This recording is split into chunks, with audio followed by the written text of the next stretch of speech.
نحمده ونصلي ونسلم على رسوله الكريم أما بعد فقد قال الله تبارك وتعالى في القرآن الكريم فإن حاجوك فقل أسلمت وجهي لله ومن اتبعن وقل للذين أوتوا الكتاب والأميين أأسلمتم فإن أسلموا فقد اهتدوا وإن تولوا فإنما عليك البلاغ والله بصير بالعباد صدق اللہ العظیم۔ سورہ آل عمران آیا نمبر 20۔ تو اس سے پچھلی آیات مبارکہ کے اندر اللہ تعالیٰ کی توحید کا بیان تھا، توحید کا اثبات تھا، اور اس کے لیے بہت سارے دلائل پیش کیے گئے۔ اب ان آیات مبارکہ کے اندر جو ہے جو مشرکین، جو اہل کتاب ہیں، مشرکین ہیں، کفار ہیں، ان کی حجتوں کے دلائل پیش کیے گئے ہیں اور ان کو حجتوں کو جواب دیا گیا ہے ان کا۔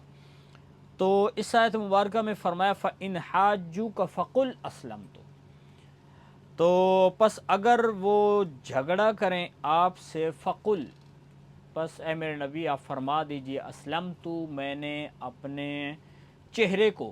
وجہیہ، میں نے اپنے چہرے کو اللہ کے لیے، اللہ کے سپرد کر دیا، یعنی مطلب یہ ہے کہ میں نے اسلام کی تابعداری کی، اور وَمَنِ اتَّبَعَنِ، اور وہ ان لوگوں نے بھی اسلام کی تابعداری کی، اسلام کو فالو کیا، جو میری تابعداری کرتے ہیں، انہوں نے بھی اپنے آپ کو اللہ کے سپرد کر دیا۔ تو اس آیت مبارکہ کے اندر یعنی جو اہل کتاب ہیں، مشرکین مکہ ہیں، ان سب لوگوں کو جب دین اسلام پیش کیا گیا اور ان سب کو پتہ چل گیا کہ دین اور اسلام حق اور سچ ہے، اور اہل کتاب تو پہلے اپنی کتابوں میں پڑھ بھی چکے تھے، تو اس سب کے باوجود پھر بھی وہ باز نہیں آئے اور مسلمانوں سے لڑائی اور جھگڑا کرنے کے لیے تیار ہو گئے، نبی پاک صلی اللہ علیہ وسلم کی دشمنی پہ برابر کھڑے رہے۔ تو اللہ تعالیٰ فرماتے ہیں کہ اگر پھر بھی یہ لوگ ایسا کرتے ہیں تو پھر آپ صرف یہ فرما دیں کہ میں نے تو اپنے آپ کو اللہ کے سپرد کر دیا، یعنی اللہ کی توحید اور اللہ کے احکامات جو اللہ نے ہمیں دیے ہیں ہم ان کو مانتے ہیں، اور میرے تابعدار بھی جتنے مجھے فالو کرنے والے ہیں، میری اطاعت کرنے والے ہیں، وہ بھی یہی کام کرتے ہیں۔ وَقُلْ لِلَّذِينَ أُوتُوا الْكِتَابَ وَالْأُمِّيِّينَ، اور ساتھ فرمایا اے میرے نبی آپ فرما دیجئے ان لوگوں کو جن کو کتاب دی گئی، والأمیین، اور ان پڑھوں کو۔ اہل کتاب تو یہود و نصارہ ہیں، اور جو امیین ہیں یعنی ان پڑھ، اس سے مراد مشرکین مکہ ہیں۔ تو مشرکین کو اور اہل کتاب کو آپ فرما دیجئے اسلمتم، کیا تم بھی اپنے آپ کو اللہ کے سپرد کرتے ہو؟ کیا تم اسلام لاتے ہو؟ جیسے اسلام لانے کا مطلب یہ ہوتا ہے کہ اس سے پچھلی آیات مبارکہ میں یہ بات گزر چکی ہے کہ اسلام کا مطلب ہوتا ہے اپنے آپ کو اللہ کے حکم کے تابع کر دینا، تو اللہ کے سپرد کر دینا اپنے آپ کو۔ تو اس میں بھی فرمایا کہ اسلم تم، کیا تم لوگ بھی ایسا کرتے ہو؟ اور اگر یہ لوگ ایسا نہیں کرتے، فَإِنْ أَسْلَمُوا فَقَدْ اهْتَدَوْا، اور اگر ان لوگوں نے ایسا کر لیا، اللہ کے سپرد اپنے آپ کو کر دیا، اہل کتاب نے اور مشرکین نے بھی اپنے آپ کو سپرد کرنے کا اب مطلب یہ ہے اہل کتاب کے لیے کہ وہ اللہ کی ذات کو تو مانتے تھے، لیکن نبی پاک صلی اللہ علیہ وسلم کی نبوت کا اقرار کرنا ان کے لیے ضروری تھا، کہ وہ اب جیسے حضرت عیسیٰ کو، موسیٰ کو علیہ السلام کو جیسے وہ نبی مانتے ہیں، تو نبی پاک صلی اللہ علیہ وسلم آخری نبی ہیں، تو اب اہل کتاب کے لیے بھی ضروری ہے کہ وہ آپ کو نبی مانیں، ورنہ اس کے بغیر جان نہیں چھوٹنے والی ہے، اس کے بغیر اسلام قابل قبول نہیں ہے۔ تو فرمایا کہ اگر وہ اپنے آپ کو سپرد کر دیں فقد اہتدوا، تو ان کو ہدایت مل گئی، انہوں نے ہدایت پا لی۔ اور ہدایت پانے کا کیا مطلب ہے کہ وہ مسلمان ہو گئے تو اب جنت کے راستے پہ، صراط مستقیم پہ چل رہے ہیں، تو جنت میں جائیں گے۔ وَإِن تَوَلَّوْا فَإِنَّمَا عَلَيْكَ الْبَلَاغُ، اور اگر وہ منہ پھیر لیں تو پھر آپ کے ذمہ صرف یہ ہے کہ آپ پیغام ان کو پہنچا دیں اور بس۔ اگر منہ انہوں نے پھیر لیا، یعنی ان کو اب ہدایت نہیں ملے گی، تو اب وہ شیطان کے قبضے میں چلے گئے، اب شیطان ان کو صراط مستقیم سے ہٹا کے جہنم کے راستے پہ ڈالے گا۔ تو آپ کی ڈیوٹی کیا ہے؟ یعنی نبی پاک صلی اللہ علیہ وسلم کو فرمایا گیا کہ اب آپ کی ڈیوٹی یہ ہے کہ آپ ان تک دین کا پیغام پہنچا دیں، لیکن کسی کو پکڑ کر دین اسلام کے اوپر لے کر آنا یا کسی کو دین اسلام پر مجبور کرنا، اور یہ آپ کی ذمہ داری نہیں ہے۔ آپ کے ذمہ اللہ کا پیغام پہنچا دینا، وہ اسلام کو قبول کر لیں تو ٹھیک ہے، نہیں کریں تو ان کی مرضی ہے۔ اور ساتھ ہی فرمایا کہ واللہ بصیر بالعباد، اور اللہ دیکھنے والا ہے بندوں کو۔ تو دنیا میں جتنے بھی لوگ دنیا کے اندر چل رہے ہیں وہ اچھائی کر رہے ہیں، برائی کر رہے ہیں، اللہ تعالیٰ کی نظر میں ہیں، اللہ کی ذات کو پتہ ہے۔ اس لیے اب جیسے ایک حدیث میں بھی آتا ہے، حدیث کا مفہوم ہے، اللہ کے نبی نے فرمایا کہ یہود و نصارہ یعنی جو اہل کتاب ہیں، اب ان کا نجات کا جو مدار ہے وہ بھی یہ ہے کہ وہ مجھے نبی مانیں۔ اگر ایسا نہیں کریں گے تو ان کا دین اسلام قابل قبول نہیں ہے۔ اور ایسے آپ نے فرمایا بعثت الی الاحمر الی الاسود والاحمر، کہ میں اسود یعنی اسود کالے و احمر جو سرخ رنگ کے ہوتے ہیں لوگ، یعنی ہر قسم کے جتنے بھی لوگ ہیں سب کی طرف اب مجھے بھیجا گیا ہے، اور لوگوں کی اور انسانیت کی نجات کا مدار جو ہے وہ نبی پاک صلی اللہ علیہ وسلم کی دعوت کو قبول کرنے میں ہے، اور آپ صلی اللہ علیہ وسلم کو نبی ماننے میں ہے۔ اور اس سے اگلی آیت ہے ان الذین یکفرون بآیات اللہ ویقتلون النبیین بغیر حق ویقتلون الذین یأمرون بالقسط من الناس فبشرهم بعذاب علیم۔ تو جو اہل کتاب میں سے خاص طور پہ جو یہودی تھے تو وہ تو اور بہت ہٹ دھرم قسم کے لوگ تھے، بجائے اس کے کہ دین کی بات کو سن کر وہ دین کے تابع ہو جاتے، بلکہ انہوں نے الٹا انبیاء علیہ الصلوۃ والسلام کو قتل کرنا شروع کر دیا۔ جیسے کہ جو ہے روح المعانی میں بھی یہ حدیث موجود ہے، نبی پاک صلی اللہ علیہ وسلم سے روایت ہے کہ آپ نے فرمایا کہ ایک وقت میں یہودیوں نے 43 انبیاء علیہ الصلوۃ والسلام کو شہید کیا، اور پھر جو لوگ ان کو سمجھانے والے تھے ان میں سے 170 کو ان کو بھی شہید کر دیا۔ یعنی جو ان کو روک رہے تھے، جو ان کو دین کی بات کی طرف وہ بلا رہے تھے، ان کو بھی یہ قتل کرتے تھے۔ اور اللہ کے نبی صلی اللہ علیہ وسلم سے پوچھا گیا کہ قیامت کے دن سب سے زیادہ سخت عذاب کس بندے کو ہونے والا ہے، تو آپ نے فرمایا کہ اس بندے کو جس نے نبی کو قتل کیا، اور اس کے بعد اس بندے کو سب سے زیادہ سزا ملنے والی ہے، عذاب ہونے والا ہے کہ جو ایسے بندے کو شہید کرتا ہے کہ جو دین کی بات کر رہا ہے، جو لوگوں کو تبلیغ کر رہا ہے،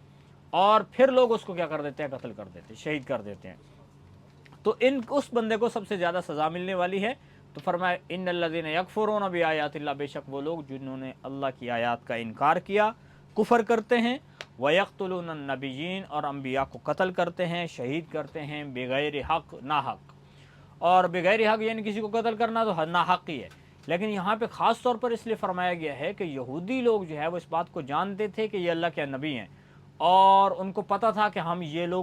لوگ جو کام کر رہے ہیں یہ غلط ہے، اس کے باوجود وہ کر رہے تھے۔ تو اس لیے فرمایا کہ وہ بغیر حق کے ناحق انبیاء کو قتل کر رہے ہیں، وَيَقْتُلُونَ الَّذِينَ يَأْمُرُونَ بِالْقِسْطِ مِنَ النَّاسِ، اور ان لوگوں کو بھی قتل کرتے ہیں کہ جو حکم کرتے ہیں بالقسط، انصاف کا، لوگوں میں سے۔ یعنی ان لوگوں کو بھی قتل کر دیتے ہیں کہ جو لوگوں کو کہہ رہے ہیں کہ بھائی انصاف سے کام لو، یعنی اپنے اخلاق کو اچھا کرو اور اعتدال سے کام لو، لیکن وہ لوگ پھر بھی ماننے کو تیار نہیں تھے، ان کو بھی انہوں نے قتل کر دیا۔ فبشرہم بعذاب علیم، اللہ تعالیٰ فرماتے ہیں تو ان کو خوشخبری دے دیں دردناک عذاب کی، تو ان کے لیے آخرت میں دردناک عذاب ہے۔ اور دنیا کے اندر جو انہوں نے نیک کام جو کیے تھے پہلے، اور وہ سمجھ رہے تھے کہ ہم نے اتنی نیکیاں کی ہیں ہمارے کام آئیں گی، تو اللہ تعالیٰ فرماتے ہیں اولئک الذین حبطت اعمالہم فی الدنیا والآخرہ وما لہم من ناصرین، یہی وہ لوگ ہیں کہ جن کے اعمال دنیا آخرت میں غارت ہو گئے، یعنی ضائع ہو گئے۔ اب ان لوگوں نے جو بھی نیک اعمال کیے تھے، چونکہ انہوں نے ایسے یعنی برے اعمال کیے ہیں، اتنی بڑی بدبختی کے اوپر پہنچے ہیں کہ انہوں نے نبیوں کو قتل کرنا شروع کر دیا ہے، اللہ کے قرآن کا انکار شروع کر دیا، تو اس سے تو ان کا اعمال باقی بچے ہی کوئی نہیں، ضائع ہو گئے، اور ان کے لیے کوئی مدد کرنے والا نہیں۔ تو آخرت میں جب جائیں گے تو وہ لوگ تو یہ سمجھ رہے تھے کہ ہم نجات حاصل کر لیں گے، لیکن ان کو نجات ملے گی نہیں، اور آخرت میں ان کا کوئی مددگار نہیں ہوگا۔ جیسے صحابہ کرام جیسے ایمان والے ہیں، تو ایمان والوں کو تو آخرت میں امید ہے کہ قرآن ان کی شفاعت کرے گا، روزہ ان کی شفاعت کرے گا، نبی پاک صلی اللہ علیہ وسلم کی شفاعت ایمان والوں کو نصیب ہوگی، کہ جن کے ذریعے سے ایمان والے جو ہے وہ جنت میں چلے جائیں گے۔ لیکن کافروں کے لیے کوئی بھی مددگار نہیں۔ الم تر الی الذین اوتوا نصیبا من الکتاب یدعون الی کتاب اللہ لیحکم بینہم ثم یتولی فریق منہم وہم معرضون۔ فرمایا کہ کیا نہیں دیکھا آپ نے ان لوگوں کو جن کو کتاب میں سے حصہ دیا گیا، اور یدعون الی کتاب اللہ، ان کو کتاب کی طرف بلایا جاتا ہے، اللہ کی کتاب کی طرف، لیحکم بینہم، تاکہ وہ جو کتاب ہے وہ ان کے درمیان جو اختلاف ہے اس کو ختم کر دے، فیصلہ کر دے اس کا۔ ثم یتولی فریق منہم، پھر ان میں سے ایک فریق وہ منہ پھیر جاتا ہے، وہم معرضون، وہ سے ہٹ جاتے ہیں، اعراض کرتے ہیں۔ یعنی جو اہل کتاب ہیں ان کو اللہ تعالیٰ نے انجیل دی، ان کو تورات عطا فرمائی، اور اس میں اللہ کے احکامات موجود ہیں، اور نبی پاک صلی اللہ علیہ وسلم آخری نبی ہیں، اس کی دلیل اور اس کے بارے میں ان کے پاس پہلے سے واضح اللہ کی طرف سے پیغام پہنچ چکا ہے۔ اس کے باوجود وہ نبی پاک صلی اللہ علیہ وسلم کو آخری نبی ماننے کو تیار نہیں ہے، تو اس کے اوپر اللہ تعالیٰ فرماتے ہیں کہ جب ان کو کہا جاتا ہے کہ یہ جو تم دین کے بارے میں اختلاف کر رہے ہو، آؤ پھر ہم اللہ کی کتاب کی طرف رجوع کرتے ہیں کہ اللہ کی کتابیں اس اختلاف کا فیصلہ کیا کرتی ہیں، تو پھر وہ لوگ کیا کرتے ہیں، وہ اللہ کی کتاب کی طرف آنے کے لیے بھی تیار نہیں ہیں۔ یعنی ان کو پتہ ہے کہ اگر ہم جاتے ہیں کہ بھئی تورات اس کے بارے میں کیا کہتی ہے، انجیل نے ہمیں اللہ کے نبی کی جو آخری نبی ہیں ان کے بارے میں کیا کہا ہے، اگر ہم ادھر جائیں تو پھر اختلاف ختم ہو جائے گا، کیونکہ پھر تو یہ لوگ جھوٹے ثابت ہو جائیں گے۔ لیکن وہ لوگ کیا کر رہے تھے کہ کتاب اللہ کی طرف جانے کے لیے بھی تیار نہیں تھے، کہ ان کو پتہ تھا کہ اگر ہم آخری نبی کو مان لیتے ہیں تو پھر تو ہمیں ہماری جو یعنی دنیا کے اندر جو چودراہٹ ہے، یا ہمارے جو اتنے فالورز ہیں، لوگ جو ہمیں اتنے فالو کرنے والے ہیں، وہ تو ہمیں چھوڑ جائیں گے، بلکہ ہمیں اللہ کے نبی کی اطاعت کرنی پڑے گی۔ تو اس لیے وہ اپنے عہدے کو برقرار رکھنے کے لیے وہ ضد کر رہے تھے، اور وہ اللہ کی کتاب کی طرف جانے کے لیے تیار نہیں تھے۔ تو فرمایا کہ یہ وہ لوگ ہیں کہ جو اللہ کی کتاب سے اعراض کر رہے ہیں، اور کیوں کر رہے ہیں؟ ذالک بانہم قالوا لن تمسنا النار الا ایاما معدودات وغرہم فی دینہم ما کانوا یفترون، اور اس کا سبب جو بتایا گیا ہے کہ وہ اللہ کے قرآن کی طرف اس لیے نہیں جانا چاہ رہے تھے کہ وہ ان لوگوں نے کچھ غلط قسم کے عقائد اپنی طرف سے گھڑ لیے تھے۔ جیسے کہ ایک عقیدے کا یہاں پہ تذکرہ کیا جا رہا ہے کہ وہ لوگ یہ کہتے تھے کہ اگر ہم جہنم میں چلے گئے تو کچھ دن جائیں گے، پھر ہم جہنم کی آگ سے خود ہم نکل آئیں گے، یعنی کچھ دنوں کے بعد تو ہم نے جہنم سے نکل آنا ہے۔ حالانکہ ایسا نہیں ہے، بلکہ کافر جو ہے اس کے بارے میں تو اللہ کی ذات نے فرمایا کہ وہ جہنم کی آگ سے نکل ہی نہیں سکتا۔ یہ تو ایمان والے کے بارے میں ہے کہ ایک ایمان والا بندہ جو ہے وہ کچھ ٹائم کے لیے اگر گناہوں کی وجہ سے جہنم میں چلا گیا، تو ایمان جو اس کے اندر موجود ہے اس کی برکت سے کسی نہ کسی وقت میں وہ جہنم کی آگ سے نکل آئے گا۔ تو اللہ تعالیٰ نے یہاں پہ ان کا سبب ذکر کیا ہے، ذالک بانہم، یہ اس لیے ہے یعنی وہ اللہ کی کتاب کو ماننے کے لیے تیار نہیں ہیں، ضد کر رہے ہیں، اس لیے بانہم، کیونکہ وہ کہتے ہیں لن تمسنا النار، ہمیں ہرگز آگ نہیں چھوئے گی، الا ایاما معدودات، مگر کہ چند دن، گنتی کے چند دنوں کے بعد ہم نکل آئیں گے۔ وغرہم فی دینہم، اور ان کو ان کے دین میں دھوکہ دیا ہے۔ کس چیز نے دھوکہ دیا ہے؟ ما کانوا یفترون، جو انہوں نے گھڑا تھا، یعنی جو اپنی طرف سے عقائد جو انہوں نے بنائے ہوئے تھے، گھڑے ہوئے تھے، ان کے اوپر عمل کر رہے تھے، جس کی وجہ سے ان کی آخرت خراب ہو رہی ہے۔ فَكَيْفَ إِذَا جَمَعْنَاهُمْ لِيَوْمٍ لَا رَيْبَ فِيهِ وَوُفِّيَتْ كُلُّ نَفْسٍ مَا كَسَبَتْ وَهُمْ لَا يُظْلَمُونَ، اور فرمایا پس کیسے ہوگا یہ لوگ آخرت میں، ان کا کیا بنے گا جب ہم ان کو اس دن میں جمع کریں گے جس میں کوئی شک نہیں، یعنی قیامت کا دن۔ اب قیامت کا دن ایسا ہے کہ اس میں تو کوئی شک ہی نہیں کیا جا سکتا کہ وہ آنا ہے کہ نہیں آنا، اس نے تو ضرور آنا ہی آنا ہے۔ جیسے کہ اب موت ہے، اللہ تعالیٰ نے موت ایک ایسی حقیقت بنا کر کھڑی کر دی ہے جس کا منکر تو دنیا میں کوئی ہے ہی نہیں۔ اگرچہ کچھ لوگ ایسے بھی ہیں جو دہری ہیں، یعنی وہ اللہ کی ذات کو بھی نعوذ باللہ ماننے کو تیار نہیں ہیں، وہ کہتے ہیں کہ اللہ کی ذات ہی نہیں ہے، لیکن وہ بھی موت کا انکار نہیں کر سکتے۔ اور ایسے جتنے بھی دنیا کے اندر کافر ہیں، کوئی بھی موت کا منکر نہیں ہے، موت کو سب مانتے ہیں۔ تو قیامت کا دن ایسا دن ہے جس میں کوئی شک نہیں ہے، اس نے آنا ہی آنا ہے، اور پھر اس دن ان کا کیا بنے گا، یہ لوگ اس کی سوچ اور فکر کر ہی نہیں رہے۔ وَوُفِّيَتْ كُلُّ نَفْسٍ، اور اس دن میں پورا دیا جائے گا ہر نفس کو، ہر جی کو، ہر جان کو وہ چیز جو اس نے کمائی، جو جس بندے نے جو عمل کیے وہ اس کو مل جائیں گے، برے کیے تو برائی، اچھائی کیے تو اچھائی۔ وَهُمْ لَا يُظْلَمُونَ، اور ان پہ ظلم نہیں کیا جائے گا۔ اب ایک بندہ جس نے جتنی برائی کی ہے اس کی اتنی ہی سزا ملے گی، اور ایک بندہ ہے اس نے اچھائیاں کی ہیں تو اس کے بقدر اس کو جنت میں اعلیٰ مقام ملنے والا ہے۔ تو یہاں تک ان لوگوں کا تذکرہ تھا، اور آگے فرمایا قل اللہم مالک الملک تؤتی الملک من تشاء وتنزع الملک ممن تشاء وتعز من تشاء وتذل من تشاء بیدک الخیر انک علی کل شیء قدیر تولج اللیل فی النہار وتولج النہار فی اللیل وتخرج الحی من المیت وتخرج المیت من الحی وترزق من تشاء بغیر حساب۔ تو اس آیت مبارکہ میں اللہ تعالیٰ کی قدرت کا بیان ہے کہ اللہ وہ ہے جو جس کو چاہے بادشاہت عطا فرمائے اور جس کو چاہے بادشاہت اس سے ہٹا کے اس کو غریب فقیر کر دے۔ تو یہ جو آیت مبارکہ جب نازل ہوئی ہے تو اس کے شان نزول کے حوالے سے فرمایا گیا کہ جیسے کہ مشرکین مکہ اور اہل کتاب پہلے تو آپس میں لڑتے تھے، لیکن جب ان لوگوں کو شکست ہوئی اور انہوں نے دیکھا کہ دین اسلام پھیلتا جا رہا ہے تو یہ سارے لوگ اکٹھے ہو گئے اور انہوں نے کہا کہ اب مسلمانوں کے اوپر ہم نے ایسا حملہ کرنا ہے کہ جس میں یہودی بھی تھے، نصارہ بھی تھے اور مشرکین مکہ بھی تھے، کہ جس سے دین اسلام ختم ہو جائے اور جتنے مسلمان ہیں بس اب ہم نے ان کو مار دینا ہے، ختم کر دینا ہے۔ تو جس کو غزوہ احزاب بھی کہتے ہیں، غزوہ خندق بھی کہا جاتا ہے۔ تو جب آپ صلی اللہ علیہ وسلم کو پتہ چلا کہ یہ سارے لوگ یہ پروگرام کر کے مسلمانوں کے اوپر حملہ کرنا چاہتے ہیں، مدینہ المنورہ کے اوپر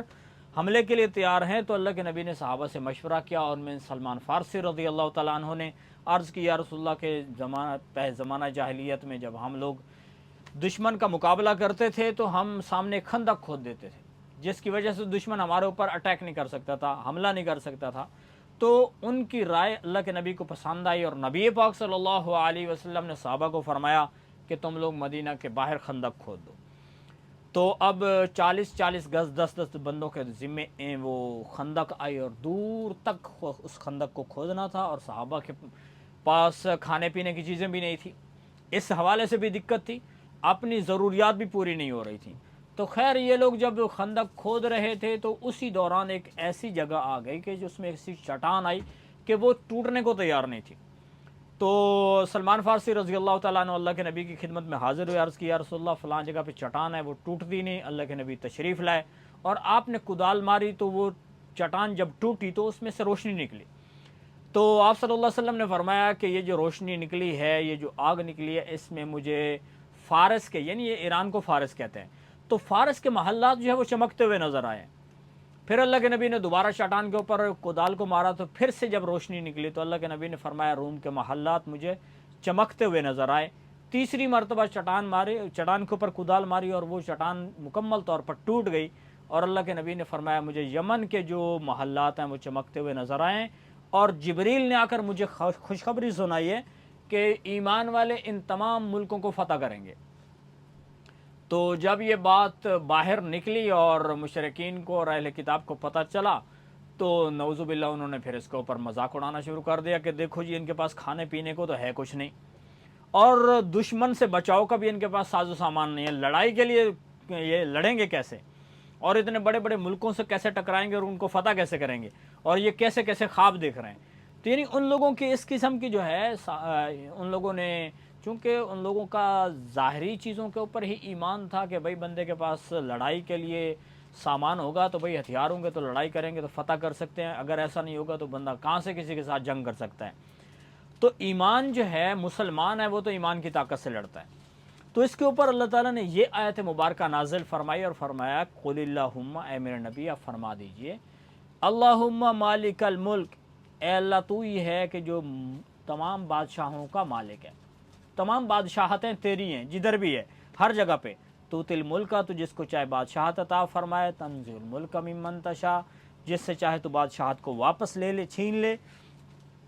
وتعز من تشاء، جس کو چاہے عزت دے، وتذل من تشاء، جس کو چاہے ذلیل کر دے، بیدک الخیر، تیرے ہاتھ میں خیر ہے۔ تو جتنی دنیا اور آخرت کی خیریں ہیں وہ سب اللہ کے پاس ہیں، تو اللہ تعالیٰ جو چاہے فیصلہ کرے ویسے ہوگا، انک علی کل شیء قدیر، اور اللہ ہر چیز پر قادر ہے۔ تو اس آیات مبارکہ کے ذریعے سے ان مشرکین اور وہ جو اہل کتاب جو اس قسم کی مسلمانوں کا استہزاء کر رہے تھے ان کو جواب دیا گیا، اور فرمایا کہ اللہ وہ ہے تولج اللیل فی النہار، جو رات کو دن میں داخل کرتا ہے، تولج النہار فی اللیل، اور دن کو رات میں داخل کرتا ہے، تخرج الحی من المیت، زندہ کو پیدا کرتا ہے مردہ سے، وتخرج المیت من الحی، اور مردہ کو پیدا کرتا ہے زندہ سے، وترزق من تشاء بغیر حساب، اور اللہ ہی ہے جس کو چاہتا ہے بغیر حساب کے، یعنی بہت سارا رزق عطا فرما دیتا ہے۔ تو یہ سب اللہ کے اختیار میں ہے۔ تولج اللیل یعنی رات کو دن میں بدلنے والا ہے۔ ایک تو یہ ہے کہ جیسے رات آتی ہے پھر اس کا بعد ٹائم ہوتا ہے دن کا، تو دن آ جاتا ہے، اب رات ہٹ گئی اور دن آ گیا۔ اور یہ ہے کہ رات کو دن میں داخل کرنا، دن کو رات میں داخل کرنا۔ بس اوقات اللہ تعالیٰ رات کو بڑھا دیتے ہیں، کبھی دن کو بڑھا دیتے ہیں، تو اس کا مطلب یہ ہوتا ہے کہ جب رات بڑھتی ہے تو دن کے حصے کو گھٹایا جاتا ہے اور دن کا کچھ ٹائم رات میں شامل کر دیا جاتا ہے، اور جب رات کم ہوتی ہے تو رات کے کچھ حصے کو اللہ تعالیٰ کم کر دیتے ہیں، اس کو دن میں شامل کر دیتے ہیں۔ تو یہ اللہ کا اختیار ہے۔ تو ان آیات مبارکہ کے ذریعے سے ان لوگوں کو جو مسلمانوں کا استہزاء اڑا رہے تھے اور ان کا مذاق اڑا رہے تھے، تو ان کا اللہ تعالیٰ نے جواب دیا ہے۔ اور ایمان والے کے لیے بھی ضروری ہے کہ وہ اس چیز کا ایمان رکھے کہ جو جنگ ہے یا جہاد ہے وہ زور بازو کے ذریعے سے نہیں کیا جاتا، ہتھیاروں کی بنیاد پہ نہیں کیا جاتا۔ ایمان والے ایمان کی بنیاد پہ لڑا کرتے ہیں، جن کا ایمان مضبوط ہوگا۔ صحابہ کرام رضوان اللہ علیہم اجمعین، غزوہ احد میں